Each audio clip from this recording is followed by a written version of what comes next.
Hello student, आज class होगी reflection of light from curved surface. इसके पहले आप लोग पढ़ चुके होंगे ऑब्जेक्ट और इमेज के बारे में। आज हम पढ़ेंगे reflection of light from curved surface. अब तक जो भी चीज बातें हो रही थी वो प्लेन सरफेस के लिए बात हो रही थी या प्लेन वेव के लिए बात हो रही थी। अब जो भी बात होगी किसी कैसे सरफेस के लिए होगी, कर्व्ड सरफेस के लिए होगी। जब प्लेन सरफेस के बारे में पढ़ रहे थे, प्लेन सरफेस, तो प्लेन सरफेस में जो लाइटें आती थी वो कैसे आती थी, पैरेलल बीम ऑफ लाइट होती थी। कैसी लाइट होती थी, parallel beam of light, parallel आती थी। जैसे आती थी parallel after reflection, after reflection जिस एंगल पे आती थी उसी एंगल पे क्या हो जाती थी, रिफ्लेक्ट हो जाती थी।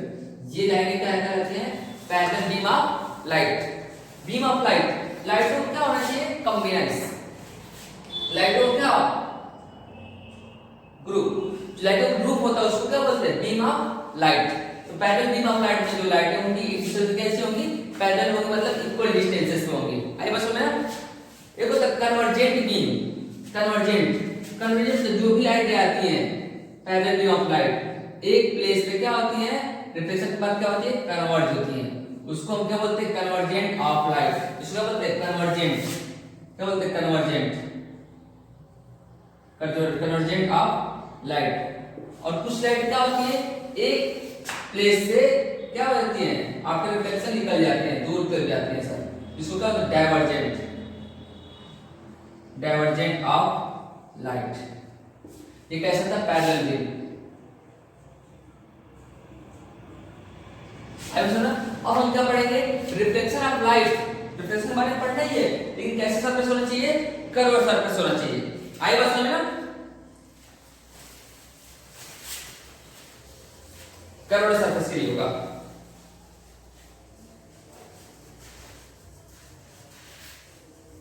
फिर क्या, स्फेरिकल मिरर। तो मिरर हमारा कैसा होना चाहिए, स्फेरिकल। कर्व सरफेस मतलब कैसा मिरर होना चाहिए, spherical mirror. A spherical mirror is that mirror in whose reflecting surface, जो स्फेरिकल मिरर का सरफेस होगा रिफ्लेक्टिंग वाला, the part of hollow sphere, और जो कैसा होना चाहिए स्फीयर, hollow sphere। तो hollow sphere मतलब क्या, खोखला गोला होना चाहिए, खोखला होता है तो खोखला होना चाहिए। hollow sphere ग्लास, और कैसा होना चाहिए, वो ग्लास होना चाहिए, मतलब ट्रांसपेरेंट होना चाहिए। आया समझ में। ये हमारे पास क्या है, hollow sphere है। ये हमारे पास क्या है, hollow sphere है। ये हमारा क्या है, hollow sphere।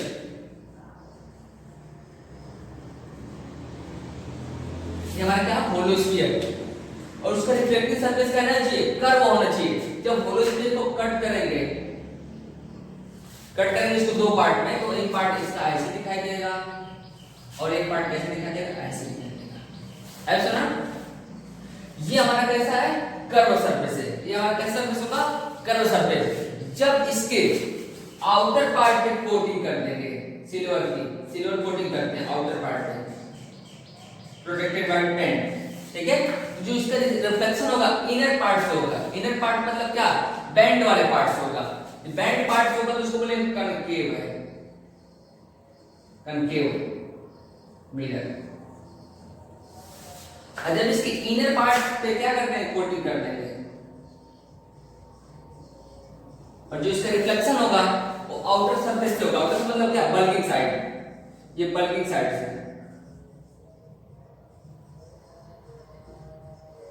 एक किससे सरफेस होगा, इनर साइड, इनर साइड से।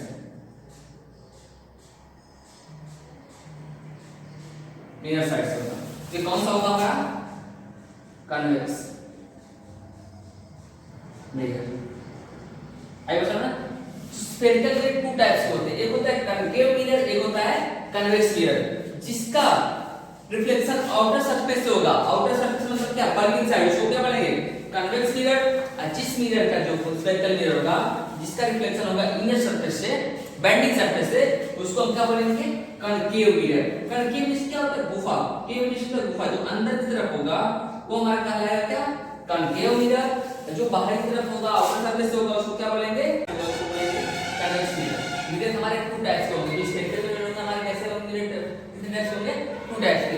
एक होगा कनकेव मिरर, एक होगा कन्वेक्स मिरर। कनकेव मिरर क्या, if the mirror, if the inner side of the spherical mirror, if the inner side of the spherical mirror, inner side ये spherical mirror हो गया और इसका ये इनर साइड हो गया, ये हो गया उसका आउटर साइड, ठीक है।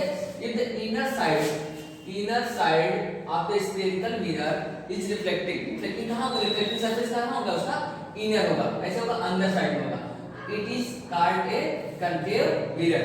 ये इसके बाहरी आउटर सरफेस पर क्या करेंगे, सिल्वर कोटिंग कर देंगे पेंटिंग की, ठीक है।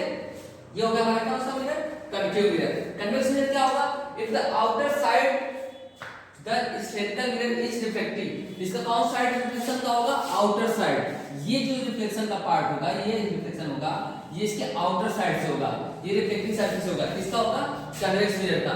और जो इसके इनर साइड पे क्या किया जाएगा, सिल्वर कोटिंग कर देंगे प्रोटेक्टेड बाय पेंटिंग। आई बात समझना, ओके। एक बार और अच्छे से लिखते हैं, reflection of the light from the curve surface. Spherical mirror क्या होगा, spherical mirror is that the mirror whose reflecting surface that the part of a hollow sphere of a glass, वो कैसा होना चाहिए, होलो होना चाहिए, होलो खोखला होना चाहिए, hollow sphere of a glass, एक ग्लास कैसा होना चाहिए, खोखला होना चाहिए और ट्रांसपेरेंट होना चाहिए, खोखला होना चाहिए, कैसा होना चाहिए, ट्रांसपेरेंट होना चाहिए। उसको हम क्या बोलेंगे, hollow sphere, transparent hollow sphere बोल सकते हैं। अगर उसको दो पार्ट में कट करते हैं, 20 मिड पार्ट से उसको कट करते हैं, तो एक ऐसा सरफेस आएगा, एक ऐसा सरफेस आएगा, दोनों आपस में कैसे सरफेस है, कर्व सरफेस है। अगर बाहर की तरफ पेंट कोटिंग करेंगे, अंदर से इसका रिफ्लेक्शन होगा, इनर साइड से होगा, उसको बोलेंगे कनकेव मिरर।